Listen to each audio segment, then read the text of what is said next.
Buenos días, amigos televidentes. Sean todos ustedes bienvenidos al programa de hoy. Hoy tengo un invitado muy especial. Se trata de Janoy Vargas, quien es dirigente de la Asociación Dominicana de Psicólogos, además presidente de la Fundación Volver y de la Clínica Conductual Volver. Vamos a estar conversando con él sobre temas muy interesantes sobre la salud mental de los dominicanos en medio de la pandemia. Yo, como siempre, los saludo con la hermosura floral del Jardín Ilusiones, su mejor opción para sus eventos familiares y empresariales. Retornamos en un instante con nuestro invitado del día de hoy. No se vayan.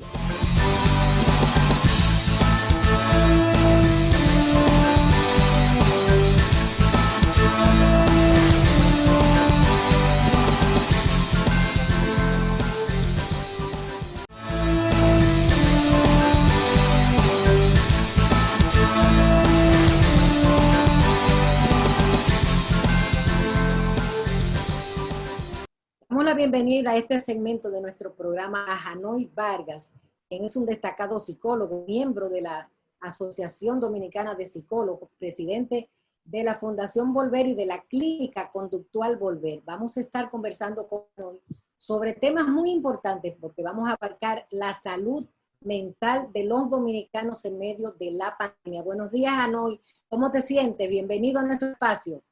Buen día. Me siento agradecido y privilegiado de participar con usted en este espacio y de nuevamente contribuir a mi país con formas de orientación que en el contexto actual son tan necesarias.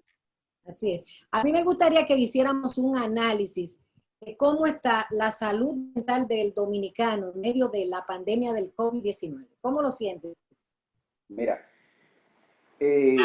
nuestro país, de forma, vamos a decirlo así, ancestral, no ha sido considerada la salud mental como una prioridad.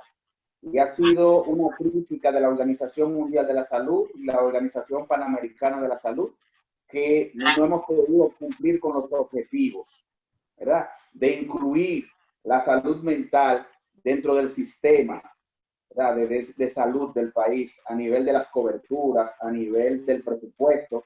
Entonces, no es un tema de las autoridades actuales, que entiendo harán su mayor esfuerzo, porque la realidad lo demanda, para que esa realidad cambie en nuestro país.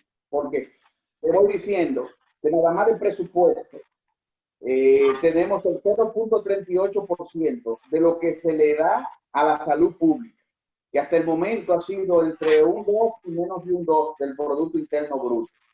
Es decir, unos 4.000 millones de pesos básicamente dados a la salud pública, y de eso un 0.38% destinado a la salud mental. ¿Qué es eso? Eso es básicamente nada, considerando lo que es la realidad de este tema.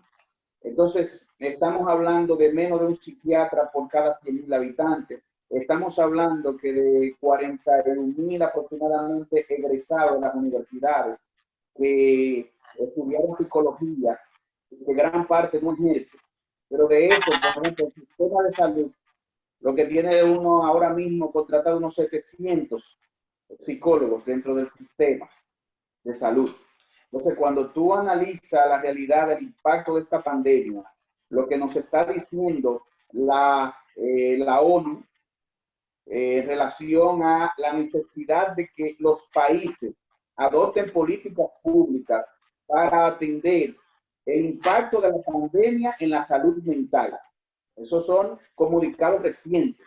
El 14 de este mes, la ONU se refirió a eso y dijo que los países que no se aperciban o no prevengan este impacto van a sufrir consecuencias severas a nivel de problemas de salud mental dentro de sus ciudadanos. Entonces, ese es el panorama a nivel macro.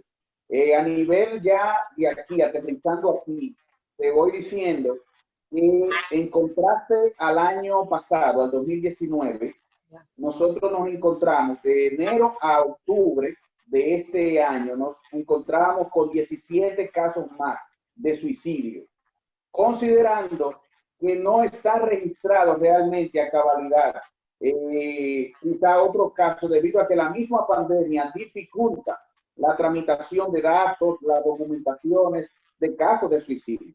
Entonces, esto es, ya tú sabes, en el marco de varios meses y donde se está incubando todavía el problema de salud mental en muchas personas que lo están recibiendo de distintas vertientes, a nivel del impacto económico, a nivel del estado de alerta por la enfermedad del COVID, a nivel de duelo no resuelto por personas que se han muerto, a nivel de el cambio en el sistema de vida tan rápido y inmanejable para muchas personas porque no tienen esa capacidad de adaptabilidad. Entonces, ¿qué esperamos? Esperamos un impacto fuerte en la salud mental y por eso necesitamos que las autoridades puedan prevenir esto tomando políticas, asumiendo políticas públicas atinadas. ¿Cuáles serían las políticas que tú sugerirías al gobierno para mejorar la salud mental del dominicano? En esa sugerencia la tenemos en el orden de la salud pública, en el orden del servicio público, ¿verdad? Y lo tenemos también en el orden privado. Ok. A nivel del servicio público, tengo entendido que se viene trabajando en fortalecer las estructuras públicas en cuanto a crear unidades de salud mental. Tú sabes que ya está descentralizado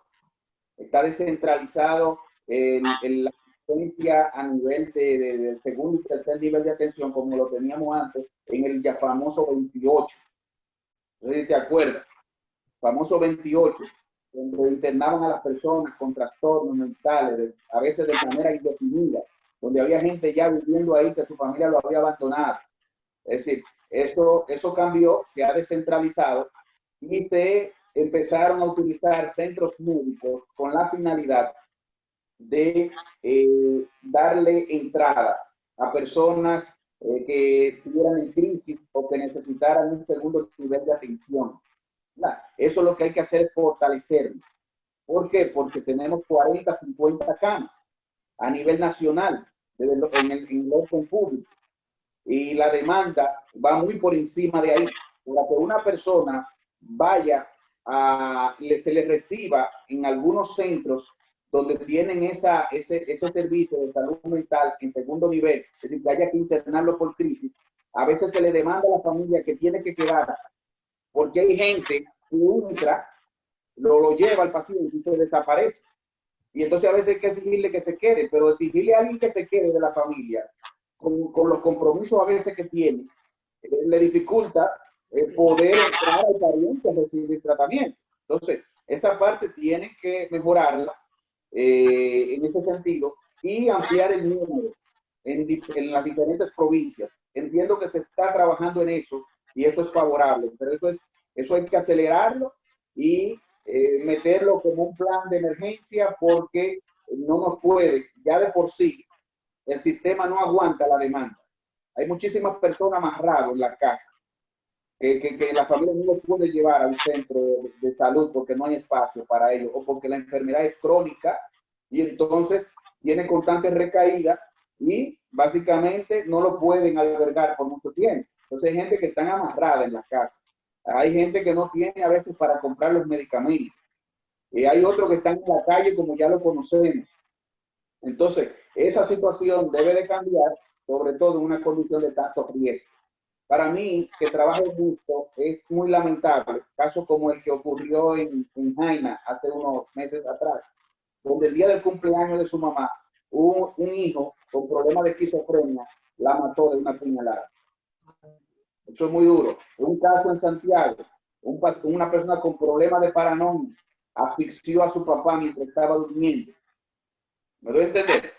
Entonces, situaciones como esa que cambian drásticamente una familia no deberían de ser, porque el primer caso que te mencioné es un caso que por no tener 1,000 pesos diarios para atenderlo en un sitio, no pudieron darle la asistencia. Entonces, en esas situaciones que estamos, en el orden público proponemos eso, y en el orden privado, en sentido general, proponemos que las coberturas de las aseguradoras. Eso Pues, la clase media está muy golpeada. Al no tener la cabida con facilidad dentro del servicio público, la clase media tiene que pagar al sector privado sumas que hay gente a la que es inimaginable pensar. Una semana 250,000 pesos, un mes casi 1,000,000 de pesos, por ejemplo, en algunos sectores. Hay otros que nos hemos organizado de tal manera que le pueda hacer a la familia mucho más fácil y manejable una asistencia. Pero aún así, entonces, nos mantenemos bien relacionados con la demanda.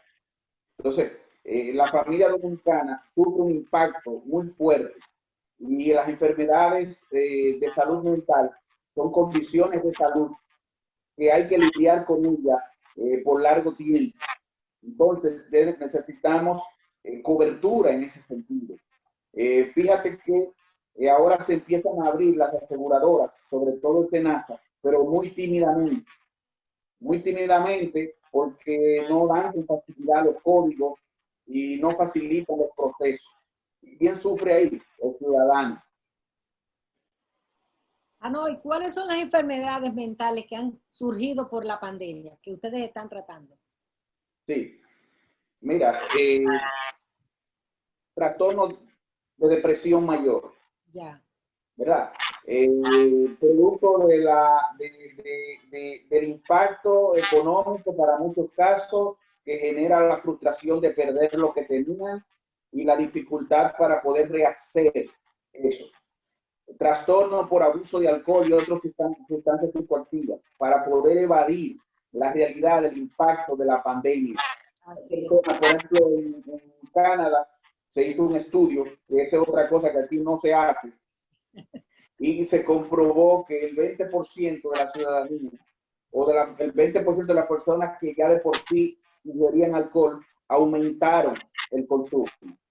Es entendible que aquí ocurra un fenómeno parecido, un aumento del consumo de las sustancias psicoactivas, sobre todo aquellas que son para manejar el estrés, alcohol y marihuana, que generan esa forma como ansiolítica. Tenemos también trastornos vinculados con la insomnia, pánico, altos niveles de ansiedad.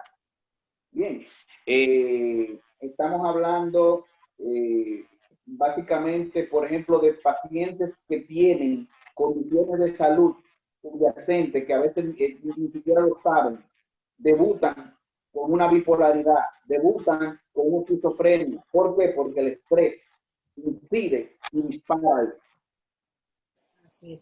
¿Y qué recomendarías para todos esos casos? ¿Cómo enfrentarlo la familia? ¿Cómo debe enfrentarlo? ¿Y qué ha pasado con la violencia intrafamiliar? También es interesante saber.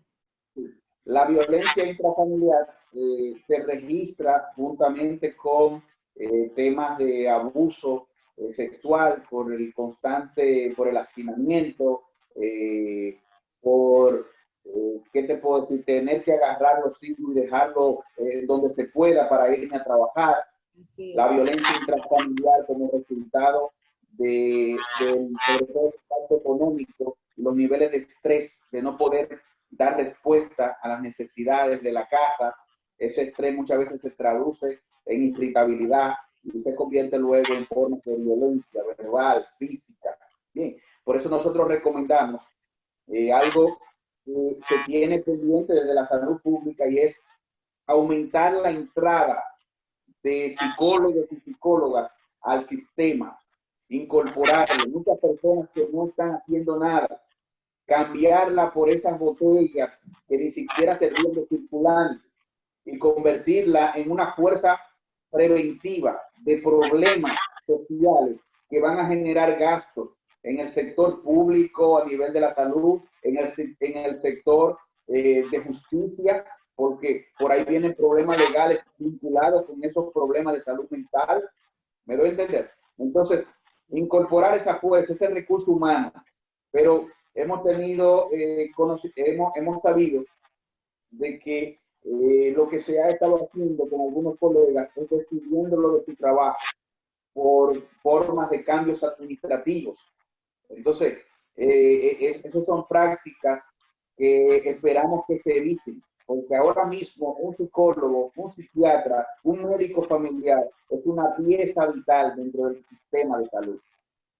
Así es. Sobre la incorporación de esos psicólogos, ¿han hablado ustedes con las autoridades, por ejemplo, educación, que tan necesarios son ahora que se va a abrir el año escolar?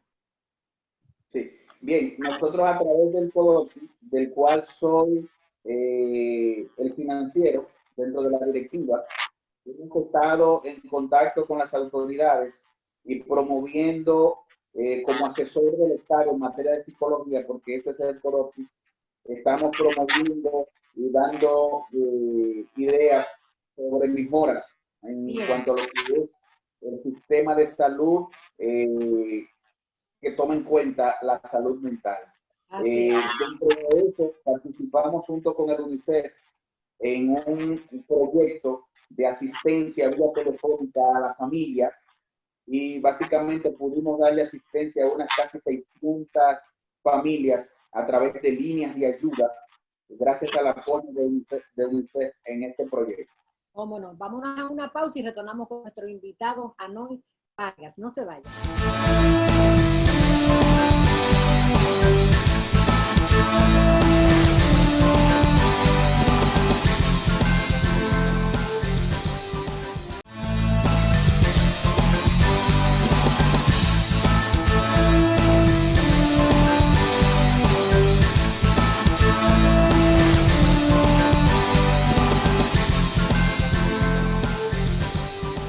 Estamos conversando en el día de hoy con el licenciado Hanoy Vargas, quien es presidente de la Fundación Volver y de la Clínica Conductual Volver, así como miembro destacado del Colegio de Psicólogos de la República Dominicana. Yo quisiera justamente en este tiempo hablar un poco de los servicios que da la clínica a personas que están necesitadas de atención para la salud mental. ¿Qué ofrecen ustedes, Hanoy? Sí. Bueno, nosotros tenemos dos instalaciones habilitadas por Salud Pública en su segundo nivel de atención. Una es de corta estadía para pacientes en crisis, proceso de desintoxicación, asistencia para personas que presentan brotes a nivel de cuadros psiquiátricos y eso es en Bellavista, en la zona de Bellavista, aquí en la Dionisio Valera. Y tenemos también para pacientes de media y larga estadía, llevar a cabo procesos de rehabilitación, procesos de recuperación de personas con problemas de otro tipo de trastornos. Lo tenemos en las afueras de la ciudad. Esto es tiene un concepto diferente porque es de media y larga estadía, es una finca, opera como una granja, con aves, con actividades recreativas, con terapias desde la mañana hasta en la noche, subdividida para los pacientes que se rehabilitan por las adicciones y pacientes que tienen otra condición de salud. En ese marco, nosotros no hemos dispuesto, considerando el vacío que existe en la zona este, no hemos dispuesto a presentarle una propuesta al gobierno para facilitar, aumentar de unas 50 camas que tiene el Estado para recibir personas con problemas o afectados en su salud mental, aumentarla en un 200%. Es decir, para la zona este, estamos hablando del Seibo, San Pedro, Romana, Higüey, y son provincias que carecen de estos servicios y que las familias que son impactadas muchas veces tienen que venir a la capital a ver si encuentran los espacios. Entonces nosotros estamos ya presentando en los próximos días una propuesta que le ofrece al gobierno a través de la colaboración del SENASA, ¿verdad? Para pacientes, para personas que están en el orden subsidiado y contributivo, más lo que el Estado quiere hacer en ese sentido, darle esta oportunidad que la persona entre, no como un servicio básicamente privado, aunque tenga la calidad del mismo, sino un servicio considerando tantas personas que no pueden pagar ni siquiera los 1,000 pesos de una consulta psicológica, por ejemplo, que le pueda cobrar a alguien que quiera ayudar, porque lamentablemente a nivel de lo que es la cobertura dentro de las consultas en cuanto a los seguros, el seguro le da al psicólogo 300 pesos y no permite que se cobre más de 1,000 pesos de diferencia. ¿Me voy a entender? Es decir, que esto básicamente no es una cobertura y quisiéramos que esas cosas cambien. Entonces, en ese orden, tenemos una propuesta que hace posible que familias dominicanas con escasos recursos, bajo una política pública combinada con un sector privado que seríamos nosotros como fundación, le podamos dar asistencia a esas personas. Yo vivo el drama diario de personas que necesitan asistencia y que se dificulta ser inclusivos en ese sentido, porque entonces todo hay que pagarlo. La energía eléctrica hay que pagarla, el personal hay que pagarlo, la seguridad hay que garantizarla. Por ejemplo, nosotros tenemos 4 fuentes de energía en las instalaciones de San Pedro, 2 plantas eléctricas, paneles solares, bancos de batería, inversor, más la luz que viene de la calle.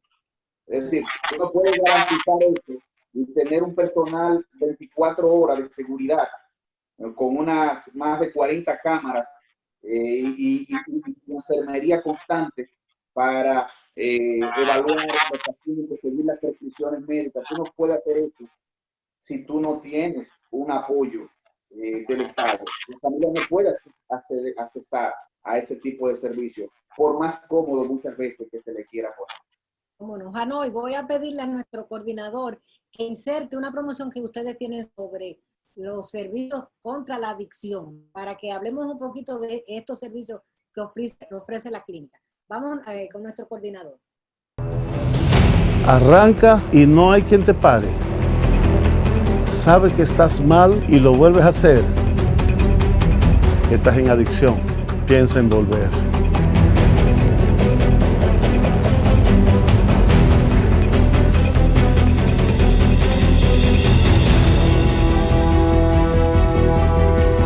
Clínica Conductual Volver, psicología que logra la diferencia. Bien, quisiera que Hanoi Vargas, nuestro invitado del día de hoy, nos dijera cuáles son los servicios de la Clínica Conductual Volver en beneficio de las personas que tienen adicciones a drogas, alcohol y otras sustancias. Sí,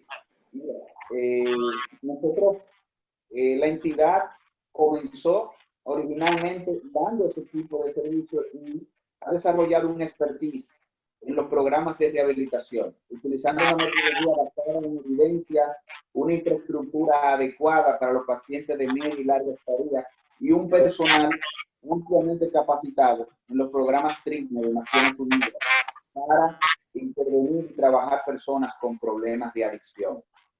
Ahora mismo hemos crecido al nivel de ser una de las entidades mejor posicionadas dentro de este servicio, favoreciendo a muchísimas familias, a jóvenes que se encuentran sujetos a la realidad de esta problemática de salud. Y quiero decirte y aprovechar una promesa que ha hecho el presidente Abinader, que sabemos que es difícil ahora mismo con el manejo de la economía como está, pero es una promesa que esperamos que tenga fiel cumplimiento. Encontrar dentro de la cobertura de los servicios de las ARS o de las coberturas de las ARS, entrar los servicios de salud en el orden de las adicciones para desintoxicación y también procesos de deshabituación. ¿Por qué? Porque hay personas con un alcoholismo crónico, por ejemplo, un alcoholismo severo, para no mencionar otras sustancias, y quieren salir de ese alcoholismo. Pero pagar un proceso de desintoxicación es muchas veces imposible para personas de escasos recursos. Y en otros países está metido dentro de está en la cobertura de las aseguradoras el financiar este tipo de servicios. Pero aquí en este país no es así. Por eso encontramos la realidad de que las personas de escasos recursos, para poderse rehabilitar, muchas veces tienen que ir a instituciones que su forma de adquirir recursos económicos es vendiendo en la calle, y que ahí se viola la confidencialidad. ¿Quién quiere que les pongan un hijo en una esquina a vender algo con un sticker que denuncie una institución que lo tiene bajo rehabilitación? Así es. Esa estigmatización, el pueblo dominicano no se merece. Bien. ¿Cómo no? Pues se nos agotó el tiempo. Quiero agradecer a Hanoi Vargas, quien es presidente de la Fundación Volver y de la Clínica Conductual Volver, así como dirigente del Colegio de Psicólogos de la República Dominicana, por esta interesante participación en nuestro programa. Debes volver, porque se me quedaron en el tintero muchos temas interesantes para orientar a nuestros televidentes. Gracias por estar conmigo en este día. Felicidades para ti. Vamos a una pausa comercial y retornamos con todos ustedes.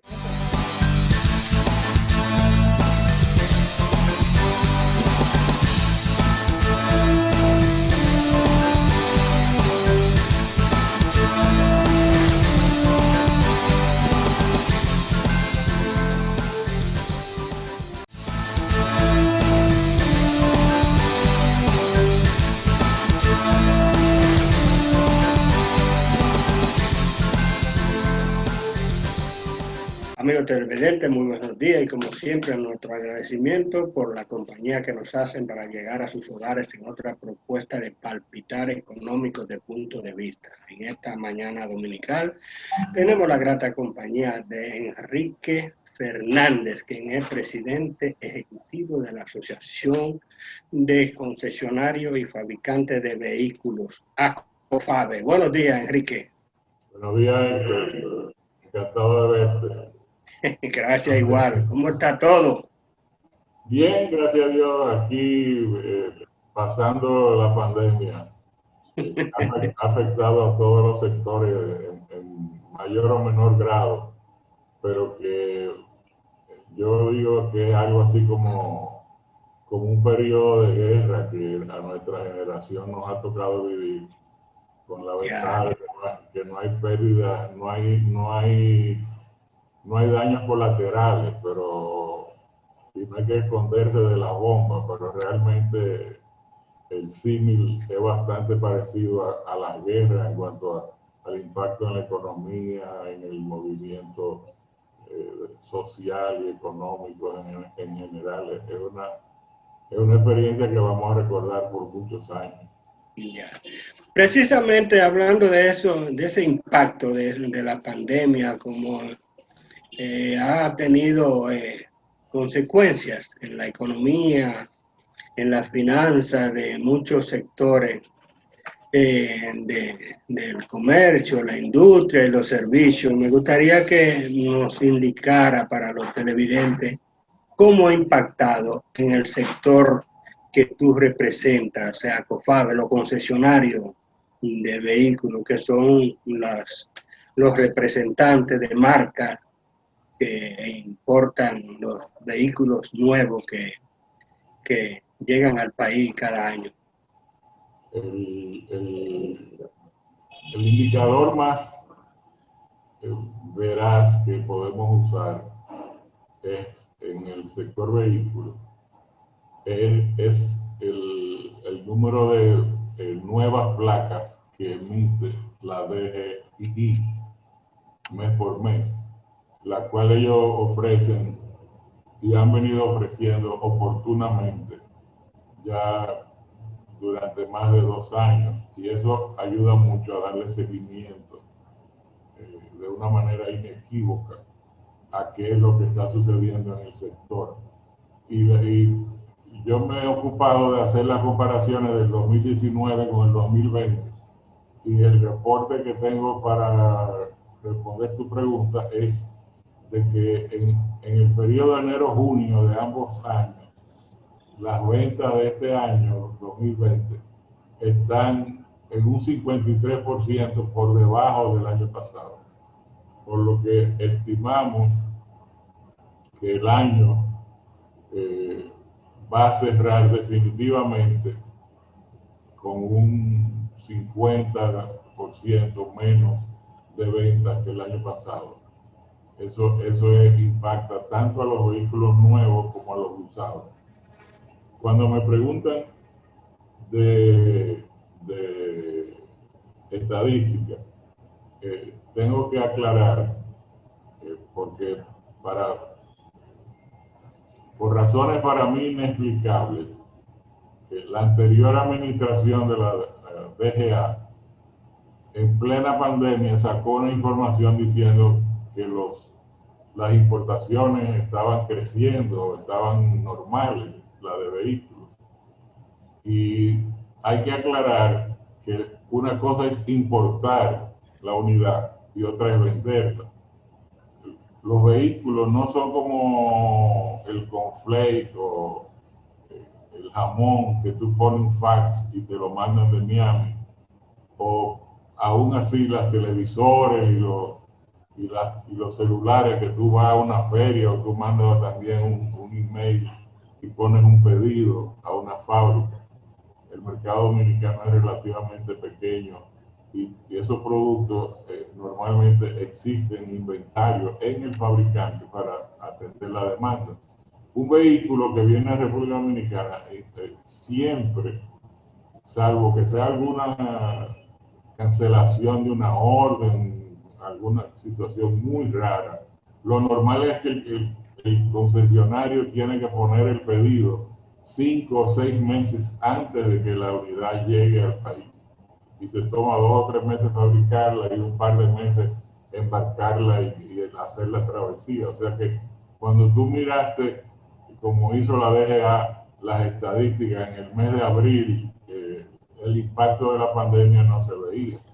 Entonces ellos comenzaron a publicar como que las cosas estaban muy buenas porque estaban llegando muchísimos carros, esos carros estaban ya contratados. Ahora hay que medir, cuando cerremos el año 2020, se va a ver el verdadero impacto en las importaciones. Las matriculaciones nuevas son el mejor índice y esa información ya te la di que era un 53% menos. O sea, eso significa que las unidades que ingresaron para ese periodo que tomó en cuenta la Dirección General de Aduana eran unidades que se habían pedido a lo mejor en noviembre o en diciembre del año pasado. Exactamente. Además, estamos hablando de la anterior dirección de Aduana, porque en esto es bueno separar, porque hay una gran diferencia. Además, Héctor, nosotros hemos hablado en otras oportunidades de los problemas de las interpretaciones que hacía la Dirección General de Aduana sobre la antigüedad de los vehículos cuya importación está permitida. Ellos cierran el año calendario el 1 de julio. El 30 de junio, el último día de junio, ¿ok? Entonces, ¿qué sucede? Que en el país es como, para hablar en términos que la gente aquí maneja bien, es como una zafra. Cuando llega el mes de enero, los importadores de vehículos, sobre todo los de Asia, que son taxis con 700.000, 500.000 kilómetros recorridos, esos taxis allá no pueden servir después de 5 años. Entonces ellos lo venden. El taxista de Singapur, de Corea, sobre todo, que es de donde más viene. Entonces ese vehículo que se trae de Corea tiene una ventana de 6 meses, que es del 1 de enero al 30 de junio, para llegar.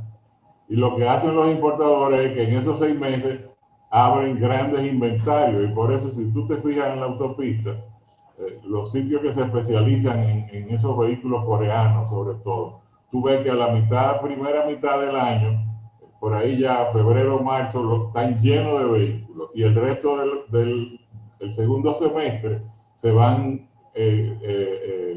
vaciando los inventarios. Porque el pedido de lo que van a vender en el año entero y un poquito más del año siguiente lo hacen en esos primeros 6 meses, porque el día 1 de julio ya no le permiten el ingreso. O sea que hay una distorsión en el mercado de vehículos usados en términos, están usando la inteligencia, o sea, si le dan esa oportunidad que es ilegal, ellos la aprovechan y traen todos los carros que van a vender en el año de enero a junio para poderlo pasar. Y eso afecta también el volumen de importación. Ok, o sea que es una estrategia de lo que se dedican a ese tipo de vehículos. Es correcto. Ya Pero sí. No, el segundo semestre, ellos solamente pueden traer un vehículo de hasta 5 años, verdaderamente. Y son más caros, porque el problema es que a los 5 años el carro ya no puede trabajar en Corea y pierde el valor totalmente. No es mentira cuando ellos dicen que esos carros valen $2 y $3 mil, porque allá son chatarra, no tienen salida, porque no hay que hacer con ellos. O sea que aunque parezcan que están derechito, enterito, ya allá no tienen libre circulación. La ley dominicana, la 6317 del Intran, establece que un taxi no puede trabajar con un vehículo de más de 10 años. Eso jamás se ha cumplido. Y en Corea es 5 años. En Japón, eso es para taxiar, ¿no? Para servir de taxi. Tú no puedes dar un carro más de 5 años. Entonces ese carro nadie lo quiere porque tiene 700,000 kilómetros, es un dolor de cabeza. Y aquí ha sido tal el caso que los bancos dejaron muchos bancos de financiar esos vehículos porque a los 6 meses que llegaban explotaba el motor y el dueño del carro iba y le devolvía al banco el carro y costaba arreglarlo más que lo que costó el carro originalmente, porque estaban explotados y le echan el millaje para atrás y aparecen con 80, 100, 90,000 kilómetros cuando tienen 500 y 600,000. Que lo dice el documento de importación, la matrícula que mandan allá lo dice cuántos kilómetros tiene el carro al momento de la exportación. Entonces ese parte de la explicación. Esos vehículos que pasan de 5 años son casi un 30% de las importaciones de usados en el país. Casi un 30%. Es una locura.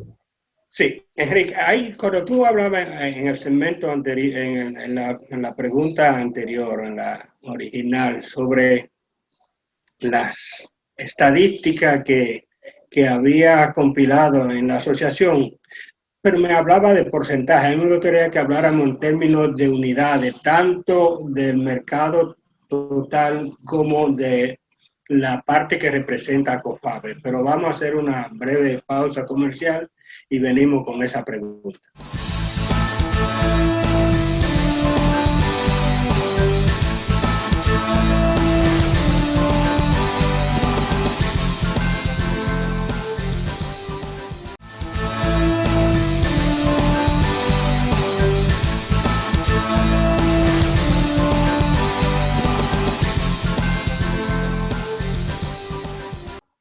Continuamos la conversación con Enrique Fernández, presidente ejecutivo de ACOFABE. Te preguntaba en el segmento anterior sobre las estadísticas que hablaban del comportamiento del mercado en sentido general, pero que tú la habías enfocado en términos porcentuales. Me gustaría saber en valores absolutos, o sea, cuántas unidades se importaron en el primer semestre, que son las cifras que citaba, y cuántas correspondían a vehículos nuevos, lo que traen los concesionarios, y cuánto a vehículos usados. Si es que lo tiene. Tú me pones, yo las tengo, pero me pones en apuro, porque me gusta ser muy preciso, pero te voy a hablar de lo que pasó en los últimos 4 años con la administración de Enrique Ramírez en la DGA. Cuando él entró a la DGA, los vehículos nuevos representaban 28,000 unidades, 29,000 unidades por año. Y los vehículos usados eran 2 por 1, 2 y pico por 1, podía ser 60,000 unidades para un total de 88,000 unidades anuales. El 2019 que fue el último año que él estuvo completo en la aduana, los vehículos nuevos disminuyeron a 24.000, 25.000 unidades y los usados andaban por los 99.000, 100.000 unidades. O sea, prácticamente 4 unidades por nuevo, lo que significa que se duplicó la proporción que te dije de 2 por 1 a 4 por 1. Con una mentalidad de Ventorrillo, donde pensaban que era mejor llenar el país de carros viejos y de carros hasta de más de 5 años, declarados en la aduana por 2.000 pesos, 2.000 dólares y 3.000 dólares, para que vendiendo muchos de esos carros se compensara los carros nuevos que se iban a dejar de vender. ¿Y cómo hicieron eso? Bueno, siendo liberales, para usar una palabra caritativa, con la valoración de los carros usados, al extremo de que un carro usado tenía una tabla de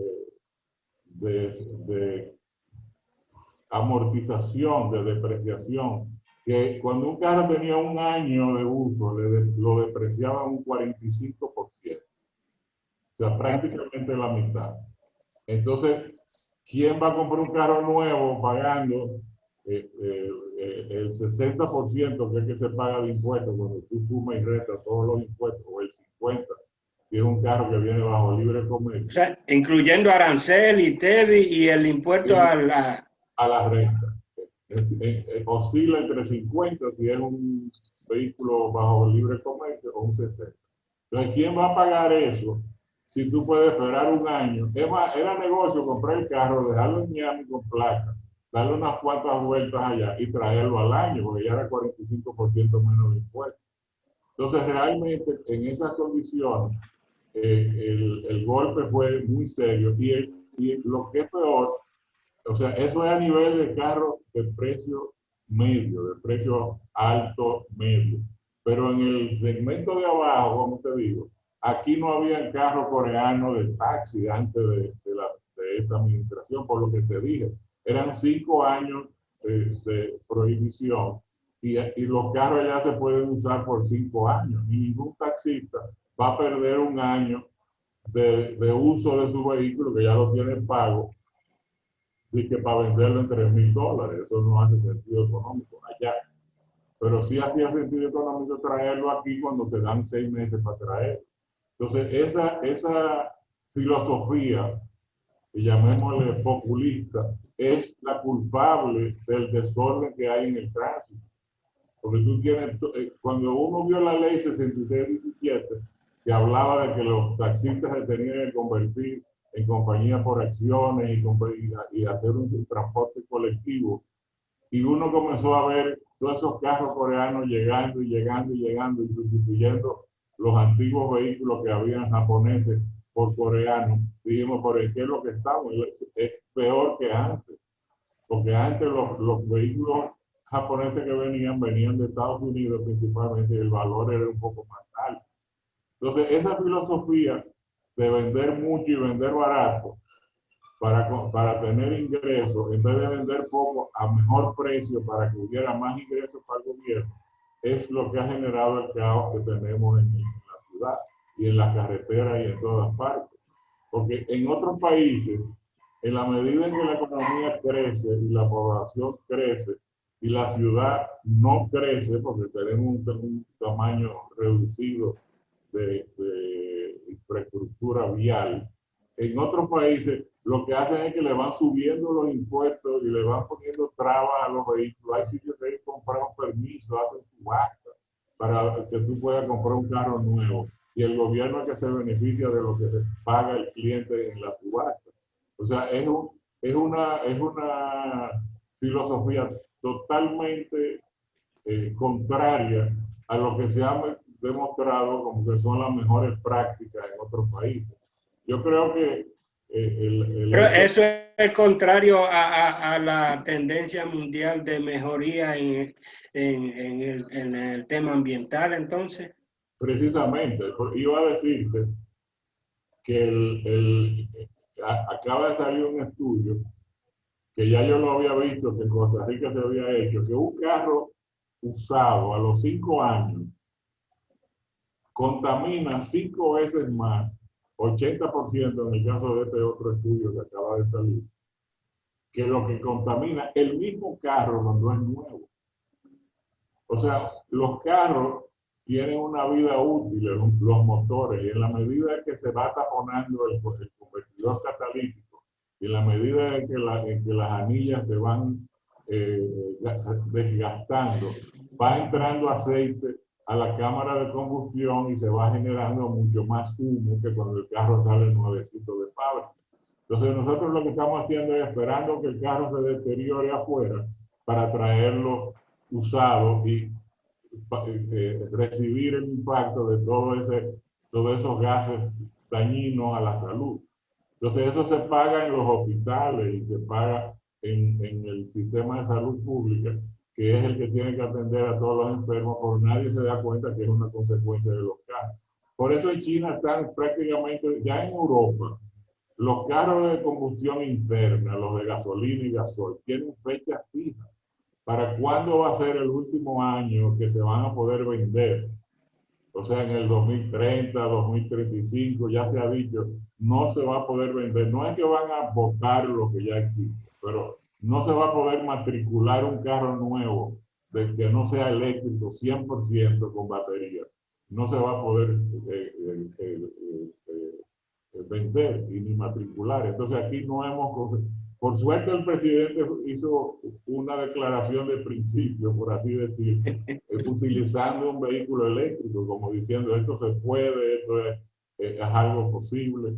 Incluso parece que hasta viajó al interior en un momento. O sea, hay un ejemplo de las autoridades actuales de que eso es algo posible y esperamos que eso se siga mejorando. Pero antes de que se acabe el tiempo, hablando de la pandemia, nosotros hemos planteado que el gobierno le dé un break, una rebaja a la primera placa que pagan los vehículos, que se pagan cuando se vende el vehículo. Esa 17%, ¿no es? Se paga un 17 más un 3% dependiendo del CO, de 0 a 3%. Pero en la generalidad de los casos todo el mundo paga 2 o 3%. O sea que entre un 20 y un 21. Y nosotros proponemos que los carros que ya están aquí, que eso es fácil saber porque se declararon en aduana cuando llegaron, se le dé una rebaja. ¿Cuál es el efecto de eso? Que en vez de tú dejar que esos carros se dañen en un almacén, recibiendo agua, sol y sereno 2 años, la economía se recupera y el vehículo se vende. Si tú dices, vamos a hacer un especial y hasta que esos carros se vendan, se van a vender y se va a pagar la mitad de la primera placa. La mitad. ¿Qué va a pasar? Que el gobierno va a recibir un dinero que de otra manera lo hubiera recibido a los 2, 3 años cuando la economía se recupere.